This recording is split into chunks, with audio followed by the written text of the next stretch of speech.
Thank you for joining today's DeFi localization webinar. This is the third in our series on, excuse me, on localization in MERL. And today's panel discussion, you can see here, is about shifting power and the need to better understand locally led capacity strengthening efforts. We have three panelists that you will be hearing from: Catherine Kahabuka, Gwendolyn Morgan, and Joyanto Roy. And Susan Pietrix will be our moderator. Next slide. This webinar is presented in English with closed captioning available. If you would like to turn on English closed captioning, please select the live transcript CC button from your Zoom menu. Next slide.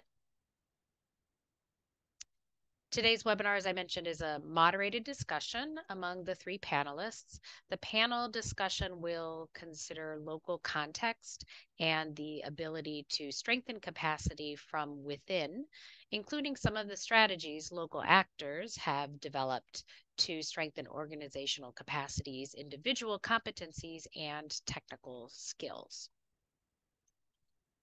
Next slide.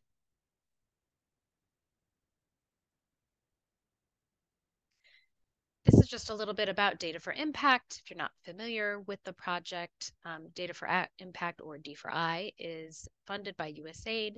D4I is a consortium led by the University of North Carolina at Chapel Hill in partnership with Palladium, ICF, JSI, and Tulane University. D4I strengthens local capacity to generate and use high-quality health data for strategic decisions on health policy and programming at national, subnational, and community levels. D4I integrates program effectiveness, investigates program effectiveness, integrates gender into all activities, supports adaptive management, and learns from evidence. D4I draws on the technical expertise that exists in each partner organization and an extensive network of local partners in USAID's priority countries. Next slide.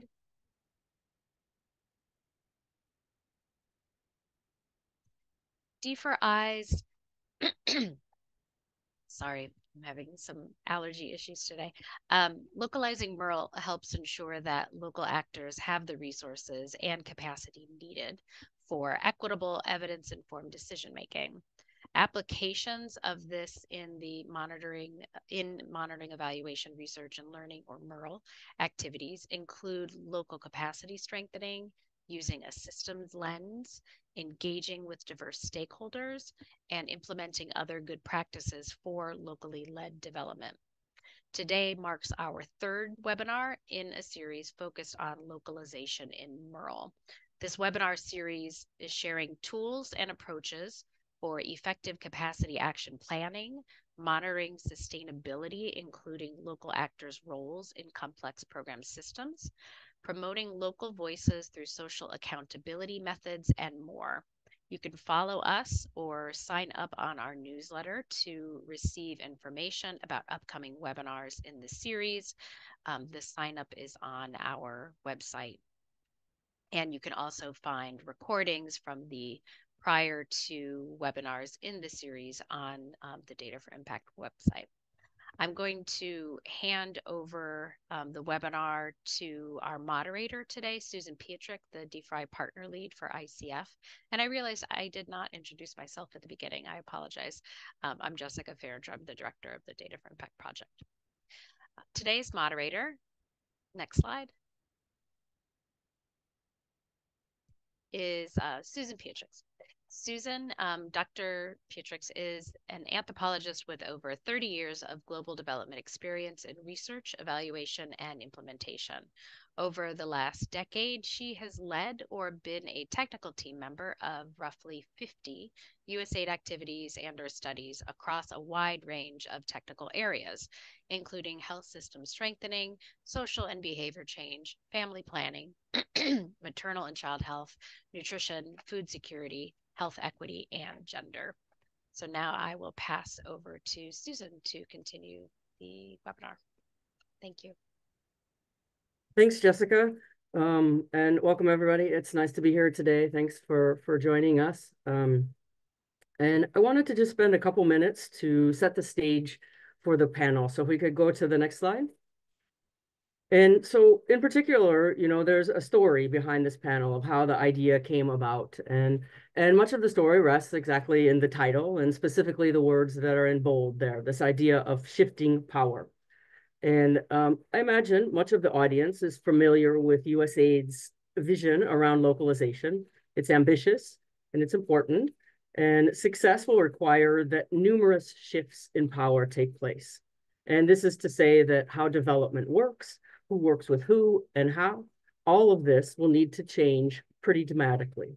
Indeed, shifting power is one of the four pillars of USAID's localization vision and approach. Next slide.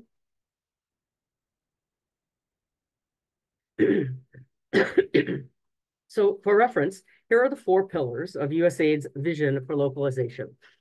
And in describing shifting power to local actors, USAID writes, shifting power to local actors, including with an inclusive development lens from those from marginalized and underrepresented groups, and promoting space for them to influence and exercise leadership over priority setting, activity design and implementation, and measuring and evaluating results. In sum, the shift is for local actors to have greater involvement of each phase of a project or activity, including, and particularly, leadership roles. And in turn, it is incumbent upon non-local actors or international actors to also shift their ways of working to better ensure they foster an enabling relationship with local actors they are already working with, and in the context of new partnerships with local actors. Next slide. I wanted to take us through a small thought exercise to continue to set the stage for the panel. And so the purpose of this panel is to get us thinking and then acting on the goal of shifting power to local actors. Our panelists have expertise in capacity strengthening. Therefore, the focus today is capacity strengthening and the ways local actors can have more ownership of that work. I would like everyone to take a moment to think about the options or the steps that could be taken to help shift power to local actors to have more ownership of capacity strengthening work. On the slide, I have noted two options. Certainly, I presented these in a simplistic way, but even in that simplicity, I hope part of what you all are thinking about is the pros and cons of each of these options, and also which option is more common, which is less common, and the possible reasons why that is the case. So feel free while you're thinking about this to write one or two in the chat if you like. And there's no right or wrong answer, just to share what you think. And so option one, for working toward the goal of shifting power to local actors to have more ownership of capacity strengthening work, is an approach where qualified international actors provide training for local actors to increase their capacity to undertake capacity strengthening work. Option two is an approach where qualified local actors provide training for other local actors to increase their capacity to undertake capacity strengthening work. So as I noted, between the two options, there's no right or wrong answer. Both are good options, and likely the decision of which to choose would need to be on a case-by-case basis. But I do think the foundation of today's panel is to learn and expand the ways we understand the role of local actors in option one, and then to also expand our thinking in better recognizing that often option two is very possible. I see a number of people wrote in the chat. I see quite a few twos. So that's great. And as I said, this is just, a thought exercise to help us sort of set the stage for the panel and to really get us thinking that oftentimes we might not realize that the capacity exists in the local context, and we need to make sure that that we're recognizing that. So with that, I wanted to go ahead and introduce in a bit more detail our panelists. So if we could have the next slide. So our first panelist is Catherine Kahabuka, and Catherine is the founder of CREMS International, a private research firm in Tanzania. She has led her team to support over 60 research activities across 18 countries. With a passion for capacity building, in 2020, she established the CREMS Research Mentorship Program, now operational in 6 African countries, dedicated to enhancing capacity with a special emphasis on M&E. Next is Gwen Morgan. Currently, Gwen leads the capacity strengthening component of the surveys for monitoring and resilience and food security project. Over the course of her career, she has always maintained a strong focus on building partnerships and providing scientific leadership and management for research projects. She is committed to improving data quality, building capacity, and applying and communicating results to improve programs and advance knowledge. Our third panelist is Joanta Roy. Joanta is the founder of the Capacity Building Services Group, which is an international consultancy with offices in Bangladesh, Canada, and India. He has also led over 40 evaluations for projects funded by a wide range of international agencies and has sectoral expertise in health and family planning, food security, nutrition, agriculture, and governance. I know each of the panelists personally, and I'm excited to hear their thoughts as part of this panel. And I'm also very grateful that they accepted the invitation to be part of this panel. So next slide. So just quickly to provide an overview of the logistics of the panelists. I obviously am serving as the moderator, and that we have 3 questions about capacity strengthening. And we will hear from each panelist on each question. And we hope to have about 10 minutes for questions at the end. And at any point, feel free to put your questions in the Q&A section in the webinar or platform. So next slide.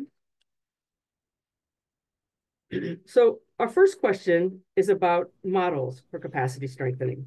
And by that, I mean that each of the panelists has a different model, a different platform from which they undertake capacity strengthening work.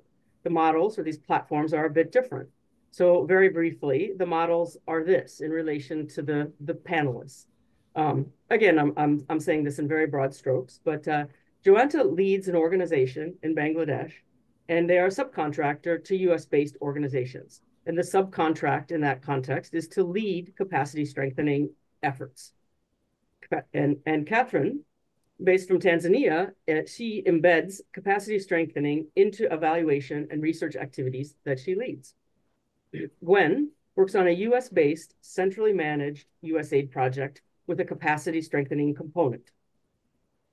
So bearing in mind these sort of different models of the panelists, the first question that we want to pose is, in thinking about your model and how you were involved in capacity strengthening, what are some of the pros and cons of your model? What lessons have you learned? What challenges have you faced? And so for this first slide, we want to start with Joanta. And if we could go to the next slide.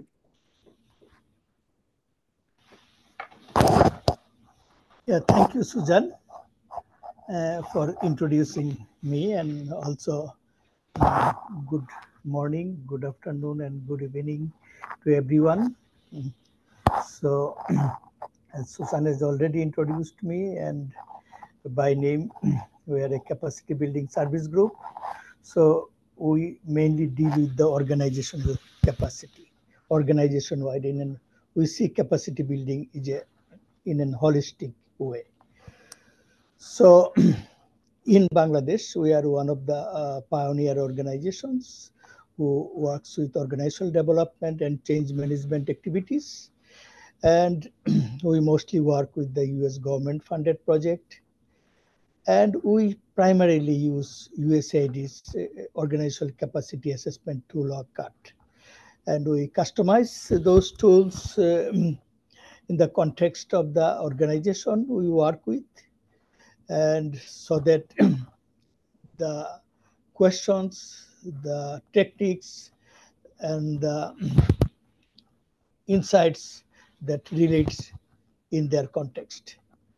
So in the process, what we do, actually we involve the critical mass of the organization. We ensure that the governing body members for the civil society organization and the board of directors, they participate, and the head of the organizations.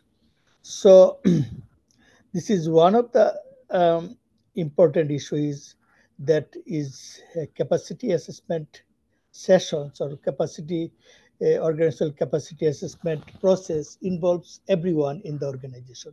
That gives an ownership of the results eventually. So in the process, what we do, we actually facilitate the process. Our role is a facilitator, and we ask them the right questions. We generate informations through this facilitation process so that everyone can rate their organization effectively. So the strength of this is the ownership, and there is a little bit of uh, cons. I think the involvement of too many people, that is also time consuming, but it gives good results at the end. And our focus mainly is on for the capacity strengthening plan. Our focus is mainly on the internal resources rather than external, so that in the process, the organization they itself identifies their needs, their demands, so they know what they need. So the process itself a capacity um, building process. So they understand what they need to do. So, so at the end, I would say this is a participatory self-assessment process, and that gives ownership to the organizations, that the results they found out uh, of this exercise, they can start building capacity building plan on that. So thank you, Sujan. Thanks everyone, and I can take questions at the latter stage. Thank you. Great. Great. Thanks so much, Joanta. For this first question, let's move to Catherine, and if we could go to the next slide. Thank you so much, Susan. Thank you, everyone, for having me for this webinar. So I have been introduced already, so I'm going to go straight ahead and answer the question that was posed to us. But before I do that, maybe I say a little bit about our capacity building model. So as compared to what Joanka model does, our capacity strengthening efforts are focused on individual and not organizations. And as you said while introducing Ms. Susan, our program was founded in 2020. And I found this program after establishing a big gap in terms of the research skills or capacity among graduates, both for bachelor degree and master's degree in Tanzania, who really wanted to progress their career in research, but there were very limited capacity building initiatives to support them in that role. So we started this program for two main reasons. And I must say also mention that this is a self-funded initiative. That's how our model work. We use funds generated from the research activities that we support under CREMS International, which is a research firm based in Dar es Salaam, Tanzania.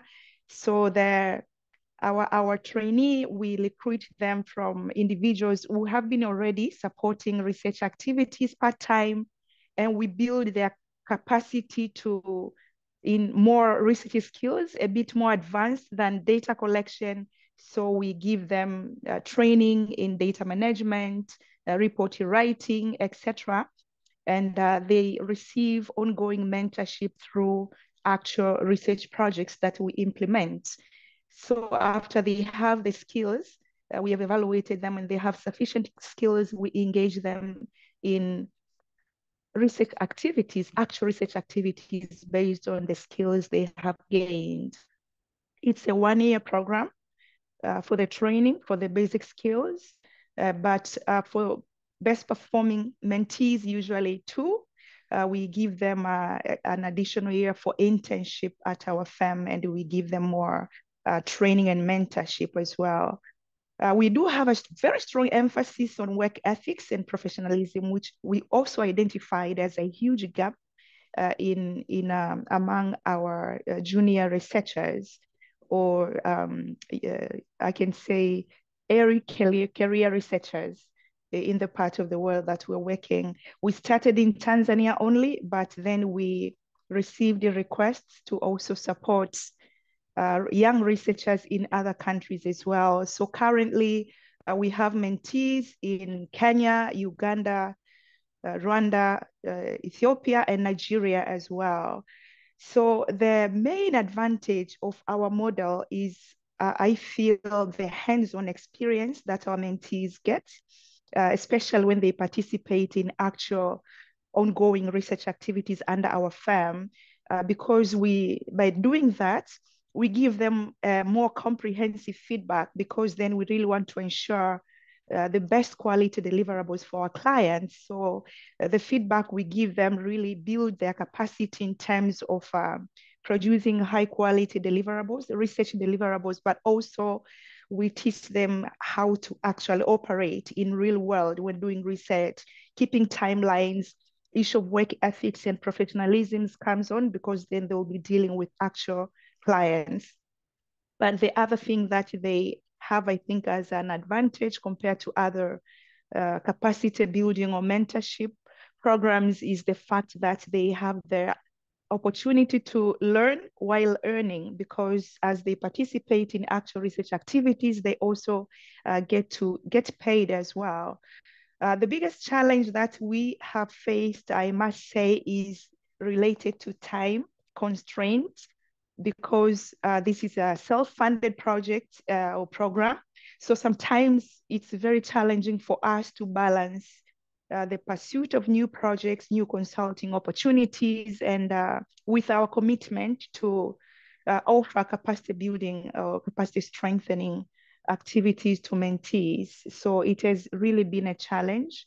And I must say at times we have postponed sessions in order to make sure that we first prioritize our clients. And the trainings that we give are free of charge. They don't pay anything.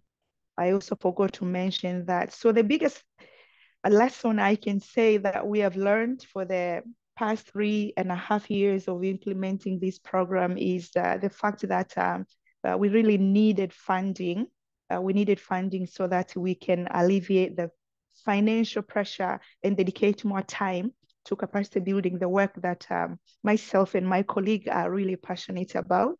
And I'm happy to say that this year we managed to we were advised or introduced to a capacity building funding initiative under USAID in Tanzania, and we submitted a concept note.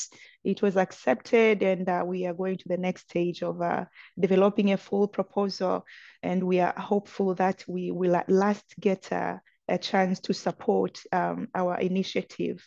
So that's all I can say for now. Thank you so much, Susan. Great. Thanks, Catherine. Let's move now to Gwen, and if we can go to the next slide. Great. Thank you, Susan, and nice to be here with you all. As mentioned already, I work on a household survey project funded by USAID's Bureau of Resilience, Environment, and Food Security called the Surveys for Monitoring and Food Security and Resilience Project. We have about 20 staff, each of whom has a really specialized role in the project, including a dedicated sampling statistician, country survey managers, data analysts, and so on. So because our team is composed of these really highly specialized staff, we can offer some pretty comprehensive and rigorous training courses to our partners on a variety of survey topics. Another strength of our model is that capacity strengthening is really built into our project as one of our sub-intermediate results, which means we have to be really intentional about it. We have a capacity strengthening strategy that defines our general approach. We do assessments, we develop and implement plans, and we do a final assessment and report for capacity strengthening. I would also say that we really respect the role and the expertise that our in-country partners bring. I think it's really important for us to view our work as a mutual learning process. And then additionally, when we work with an in-country partner on a household survey, we're really working all on, towards the same focused goal. So we take that opportunity to work hand in hand with our data collection firms in providing peer coaching and learning by doing. So for example, when we're drawing a sample for the survey, we don't just request the frame, select the sample, and then send the sample back. We might actually work remotely online with one or more sampling staff with the National Statistics Organization to draw the sample together. So, of course, we have many challenges and lessons learned, given that we're based in the US and given the length of our subcontract, our surveys from start to finish, they only last about 15 to 18 months. So we really can't offer like deep organizational capacity strengthening, which of course is potentially more transformative and impactful, but that requires more of a long-term relationship and a physical presence. So we focus, I think like Catherine's model, on individuals focusing on technical capacity strengthening by offering peer coaching, on-the-job mentoring, and formal training. So a second challenge is, like everybody, time. Because we're on a really tight timeline to get surveys up and running during a very specific season of the year. We have a lot of seasonality in our surveys. Our in-country partners often don't have the time for the formal training or even the assessment before the surveys get going. So although we do offer peer coaching throughout the survey stages, we find that we actually have to do an assessment sometimes after fieldwork starts and offer the formal training after fieldwork ends. And then finally, a third challenge I can talk about is those materials constraints, staffing, resources within a local organization. They have to be taken into account in terms of the design of the capacity strengthening activities. For example, the availability cost or type of data analysis software, which could be thousands of dollars as an annual subscription, can be a real barrier to offering formal training and data analysis. So thank you, Susan. Great. Thanks so much. Thanks so much, Gwen. Let's move to question 2 and the next slide, please. So with question 2, it's common in capacity strengthening work that the work begins with a capacity assessment. And from that assessment, strengths, weaknesses, and gaps are identified. And also a capacity assessment is often followed by the development of a capacity strengthening plan. And so for this question, we want to hear a bit more about this two-prong approach and how it works. So several questions all grouped into a multi-part question. And just sort of asking for the panelists, what have been your experiences in conducting capacity assessments? What have been your lessons in terms of pairing a capacity assessment with a capacity strengthening plan? How does that work and why are both needed? And then again, in your experience, what are some of the power dynamics that come into play with capacity assessments and capacity strengthening plans? And for this question, we'll start with Catherine. So Catherine, please. Once again, thank you so much, Susan. And I must admit that we have not, as an entity, offered a capacity strengthening, I must say, assessment or plan to another organization. But what we are doing is just capacity strengthening, research capacity strengthening for junior researchers. However, I would still like to comment on this question as someone who might actually need a capacity strengthening support. So, and I'm going to answer the question that way. In that role, as somebody or an organization that is going to be receiving a capacity assessment and maybe strengthening support, I feel one of the best practices I would have loved to see is I would like not only to be assessed on the technical skills, but also the assessment needs to cover all other aspects that would contribute to my organization's ability to actually perform effectively when it comes to conducting monitoring and evaluation activities. And that could include things like soft skills, communication and leadership skills, for example, but also processes such as project management, quality assurance systems, but other systems as well, like infrastructure, IT infrastructures. All these things are needed in addition to the core research capabilities. So I think assessing these as part of capacity assessment, I think is very important towards ensuring whatever capacity strengthening efforts is going to be implemented is covering all those key aspects of ensuring that whatever we are going to be doing we are doing it more effectively. And you also asked another question regarding why it is important to pair a capacity assessment with capacity strengthening plan. I think it's very key to first conduct an assessment of the current state of the organization that someone wants to capacitate, so as to identify the current capabilities, have like a baseline, identify both the strengths and weaknesses, areas of improvement, so that one can utilize the findings to make sure that whatever efforts are being invested, they are not wasted on areas that the organization is already strong, for example, or on initiatives that are not addressing the core needs of the organization. So by pairing a capacity assessment with a capacity strengthening effort, I think for me, it's the best approach to make sure that the efforts, the capacity strengthening efforts, lead to the higher impact, if you like.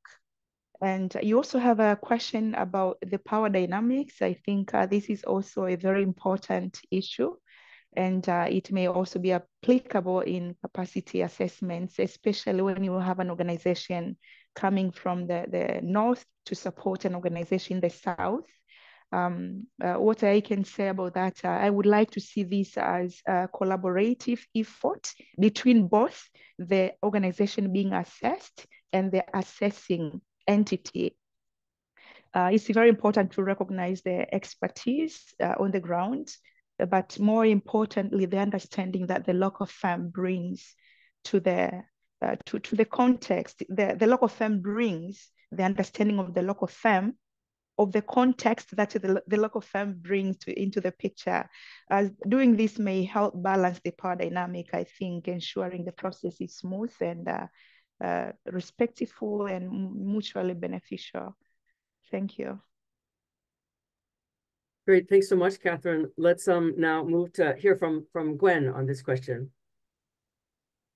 Sure, thanks, Susan.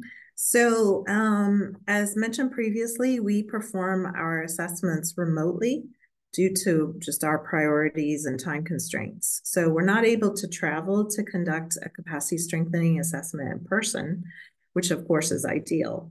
So given this limitation and given the tight timing and the type of capacity strengthening that we can offer, we've actually adapted D4I's recap tool to our specific project needs. I think there'll be a link in the chat for that tool. And we conduct capacity assessments that really are more exploratory, and they focus on building strengths. So our approach includes asking first about an organization's interest in specific areas of technical capacity strengthening for survey research. So we ask them, what do you want to strengthen? What do you want to work on? And then we share our tools and user guide. And once then the organization has identified their area or areas of interest, then we schedule a 1 to 3 hour virtual meeting or a series of meetings to discuss their capacity with a group. So it's like a focus group with staff using a more qualitative guide. So then we can propose activities in a plan based on our budget and timing, and that respond to their requests as closely as possible. So in terms of pairing the assessment and the plan, I think that's really essential, because what an organization requests in terms of training and support might be greater than our ability to fulfill those requests. So the assessment really can bring out a wish list, but it's important for us to put together a plan that makes kind of those hard choices about what trainings and support we're able to offer, as well as whether these requests align with their institutional resources. And it allows us to document our capabilities in a particular area, and it also holds us accountable, right? So the plan essentially helps us make a commitment to fulfilling those requests for training and peer coaching. In terms of power dynamics, I think our approach ends up avoiding some of the tricky dynamics, as you mentioned, that come into play with these processes. Since our approach is on technical capacity strengthening, as we know, organizational capacity strengthening really can have greater impact and sustainability, but it's really more difficult to accomplish. It touches on more sensitive matters like management styles, financial administration. But since we focus more on technical capacity strengthening, we don't really have to navigate those sensitivities. But most importantly, for our actual capacity work and assessments and activities, they're really locally led. They're local organization led. We don't and also we respect their time. We don't ask them to spend a lot of hours completing assessment questionnaires and checklists and scoring tools and interviews. And then based on our own analysis of the findings, we draw our own conclusions about organizational technical weaknesses, and then we propose our own solutions. So we prefer to make that local organization the driver of the process, and we ask them to identify their own areas of interest and use that capacity assessment to explore their capabilities. As a result, we can propose a training that they're motivated to work on and that we're able to offer. Thanks. Great, thanks so much, Gwen. Finally, for this second question, let's move to Joanta.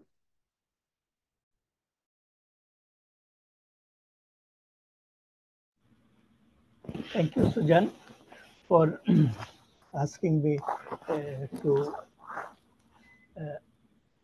say more about capacity assessment and capacity building planning. CBSG, particularly, we work with institutional or organizational capacity building. So our process begins with capacity assessment, and we design tools. And tools are such that the organization they prepare the tools, and we guide them the grammar of the tools, so they are comfortable, and in the process they learn what they will be looking at during the assessment process. And when the assessment session runs, in fact, our role, as I said earlier, we facilitate a process that generate objective information. And in the presence of a critical mass of an organization, so they know what are the issues within these organizations and what are the issues that need to be worked on. And particularly, the thing is, we use particularly these 8 or 10 organizational areas, like institutional areas, like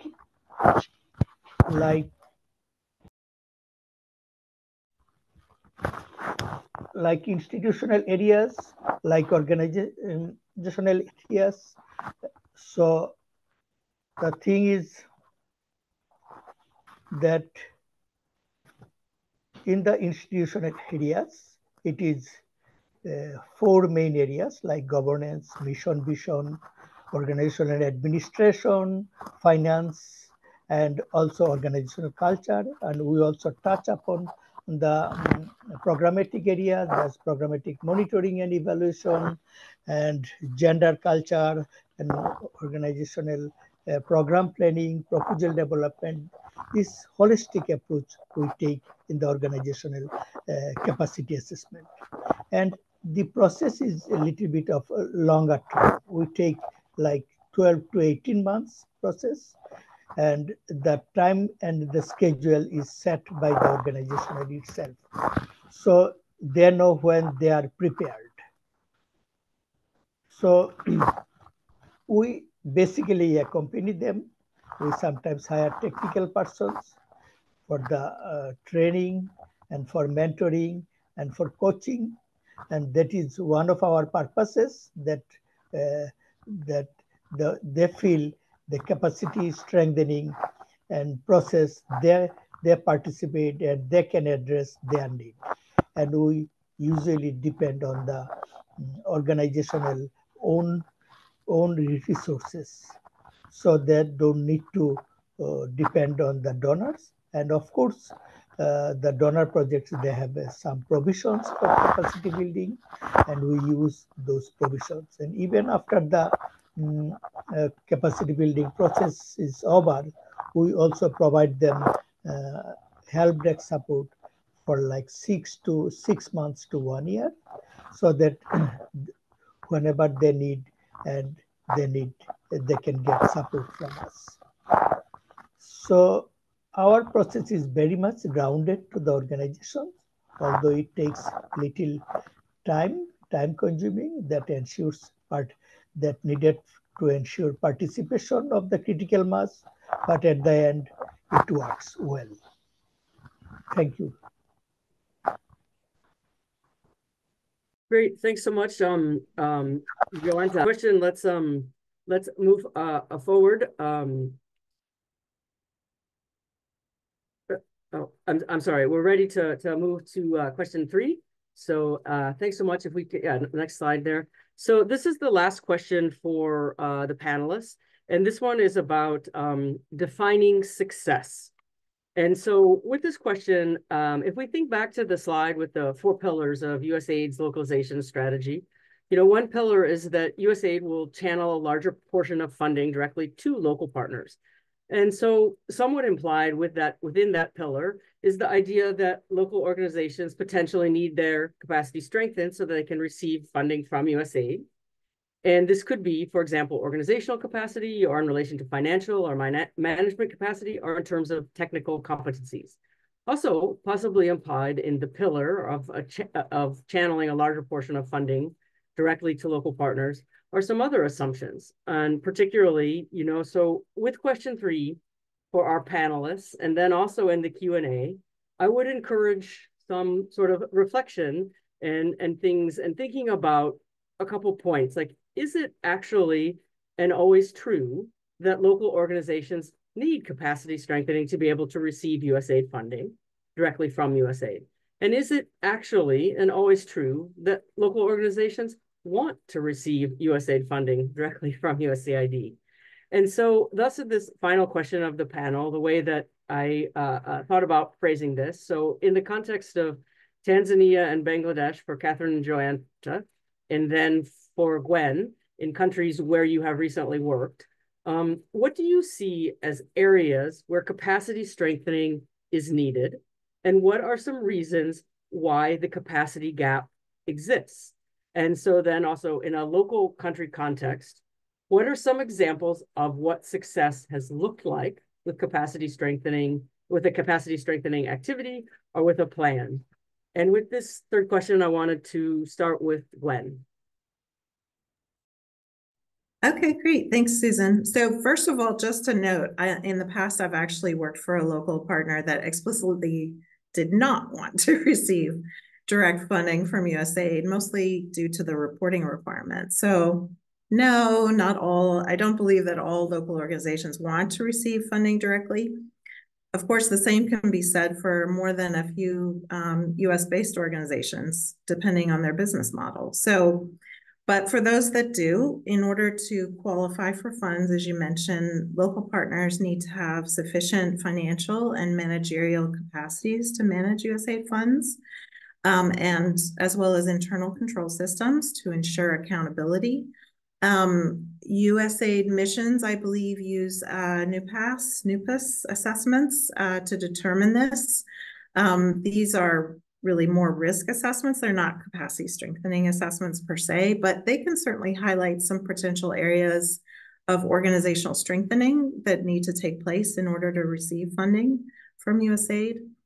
But aside from those kinds of areas for strengthening, in order to carry out the kind of population-based household surveys that we do, many organizations would actually have to add or substantially train up staff who can perform things like complex sampling and weighting, advanced CS programming for CAPI, and complex data analysis and report writing. Those are really the most technical aspects of our work, which require fairly sophisticated technical skills. I believe that organizations can acquire those skills by hiring staff or consultants or training people up. But they would need to make those changes. Right now, their role is really geared towards data collection, and they don't need to do those other things. So they would need to build their capacities in those areas to be able to do the full project. But with regards to success, we've had success in a couple of countries so far, conducting peer coaching and training for our in-country partners in sampling, data management, advanced data analysis, GIS analysis, data visualization. We're going to be doing a 2-week CAPI CS Pro training in Mali soon. We've also conducted data use workshops with USAID missions and government and implementing partners. And our activities are not only geared towards collecting high quality data, but also using the data for adaptive management of Feed the Future programs. So we envision success in the future would be an organization's ability to conduct a survey independently, or at least play a greater role in the planning, the execution, analysis, report writing of survey work. So thank you. Great. Thanks so much, Gwen. Let's move Joanta.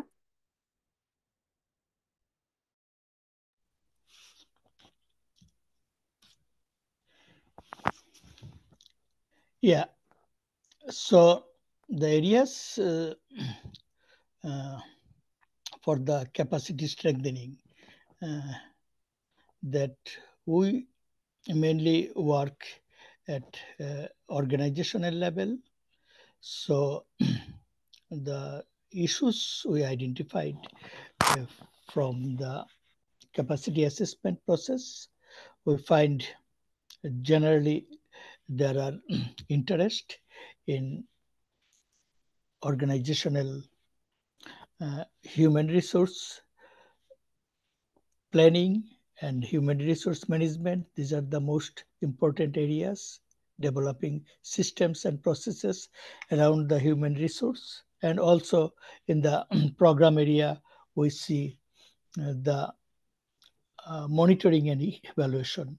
That is, project cycle management is an important part that the organization needs external assistance. So we built our capacity building plan around that. So, so we start with a session that involves the entire organizations. In fact, they understand what is the need for such an interventions, so they know what will be going to implement in their organizations, so they are prepared and they all know what gaps they will fill in these interventions. So So we then prepare the monitoring evaluation capacity strengthening plan in that way. So involves organizations. So monitoring is not only the functions of a monitoring and evaluation officer or a targeted person. Monitoring is the role of everyone, particularly the manager's role. So they also know the tools and techniques, and that also make them effective to monitor their program and capture their learnings into their next rolling plan. So that's all I think from my side. Great. Thanks so much, Joanta. And let's hear finally from Catherine.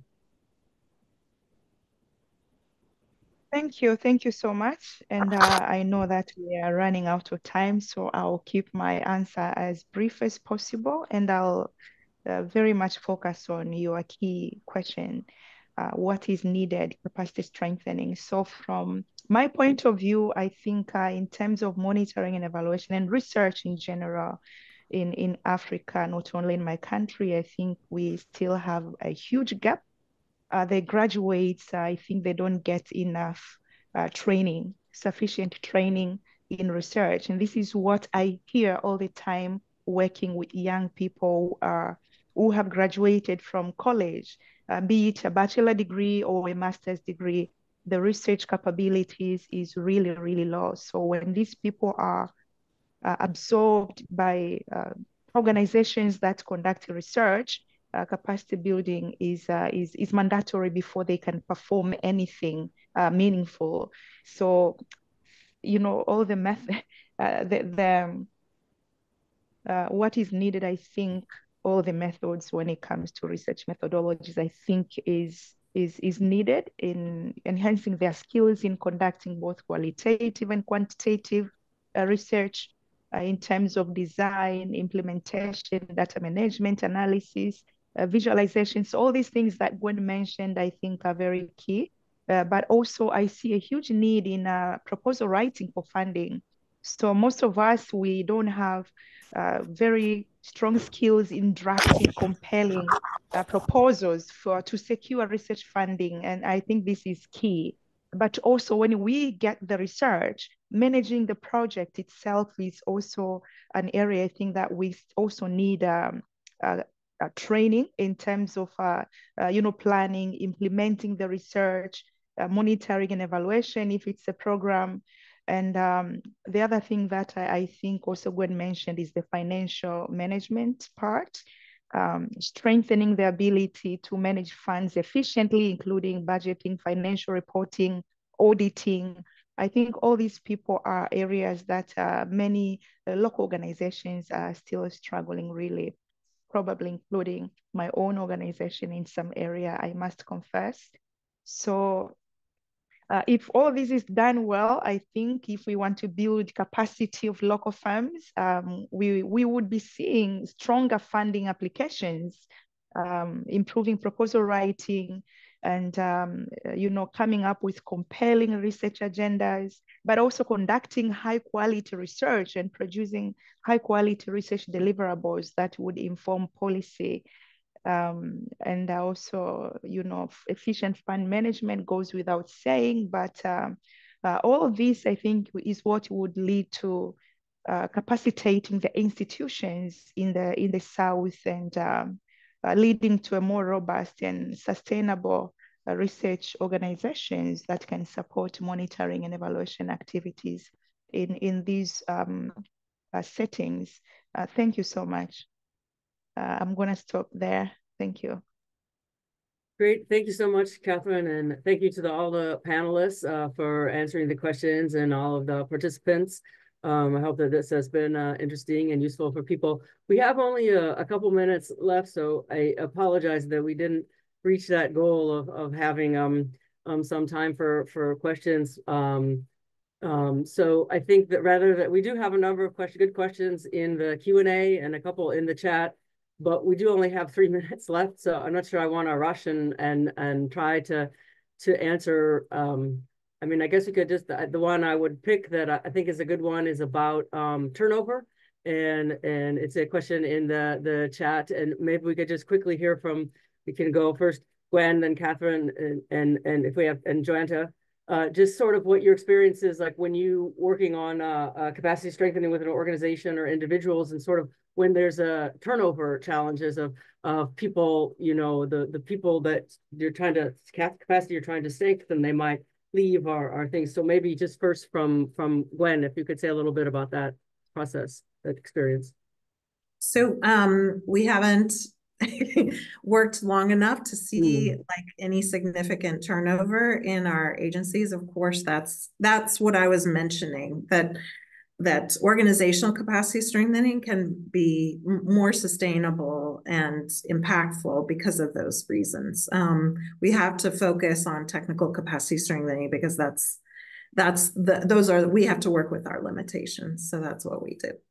Thanks. Great. Thanks. Maybe Catherine too, with that question, your experience with your mentorship program and things. And there's sort of a similar question that came up in the Q&A about just saying a little bit more about how you got into this situation where you could have mentees from other countries. You know, that's really a great expansion of the program. So how have you sort of moved into other countries, and how have you dealt with sort of turnover issues? All right, thank you, Susan, and thank you to the person who asked the question. Regarding how we moved to another country, actually we started only in Tanzania. We didn't know that we would move in other countries to begin with. But as we were sharing what we have been doing in the program through social media, and also we wanted to use the social media platform to benefit individuals outside the program. So we used to share, and we are still sharing, some of the tips in research, things that we teach our mentees in the research program that we are running. And then we received a lot of requests to also expand our training programs to individuals outside Tanzania. So that's how we got to other countries. And for other countries, it is purely virtual, but we still engage them in both the trainings, but also they support activities that can be done virtually. So that is everything else, excluding data collection, unless we support an activity in their country, like in Kenya, we have done that. But when it comes to turnover, actually, for us, this is a success. Our aim is to train people and have them work, support research in other organizations. That's what has been happening. And it's one of the successes, I can say, of the program. We do have mentees, for example, 2 mentees working with the USAID mission, that is the TMELA. Were absorbed this year as interns from our program. They're supporting research activities there. For those who don't know, TMELA is Tanzania Monitoring, Evaluation, and Learning Activities. So they identified them because we are part of that under the blanket purchase agreement, and they saw what they did for the project we supported, and they identified them as strong candidates. But we do have several who are being absorbed by universities, lecturers, but also other researchers or NGOs that are doing research and research institutions. So for us, turnover is not a problem. I think it's a success, I can say that. So if we train and they leave and go do good research elsewhere, that's what we want to see. Thank you. Thanks so much, Catherine. Would just one final question for Joanta that was in the Q&A. Just someone asked about how long it takes to conduct the OCAT, and so maybe just to answer that, and also just a few final words about the turnover question, and then we'll wrap up and things. Yeah, OCAT is a little bit of time engaging because that needs the tool development process, and we want to engage our systems and process also engage the organizations in the tool development, so that at the end the results they are owned by that particular organization. It takes about a week to develop tools customized in their context. Then, and we also visit the organization, and we need to know some of the issues before running the organizational capacity assessment session itself. so that we can ask them the right question and we can generate the objective data. And it all about a week or week time that gives the results of capacity assessment, and then we also validate the data generated from the capacity assessment sessions, and that is the beginning of a capacity strengthening plan and then capacity building process. So the capacity building process is longer, but the capacity assessment we go for in-depth organizational analysis. So it takes about a week time, tool development, to data validation, and also the reporting. Thank you. Great, thanks, Joanta, and thanks to all of our panelists and to D4I for hosting this series, and to all those who have participated. And we'll wrap things up, and I hope that you all will continue to follow the D4I activities and the upcoming webinars in the series. So thanks so much. Unless Jessica, if you had any, I don't know if you had anything last you wanted to say, but we're right at time. So thanks. No, I don't have anything else. I don't want to keep people past our time. Thank you, everyone. Thanks to our panelists and to our moderator and to all of you for joining. We will be sending out a link to this recording for your review if you like, or to share with others. Please feel free to share widely. And we will also send out a link to the slides that you can have for your records and also to share. Thanks so much and have a good rest of your day wherever you're calling in from.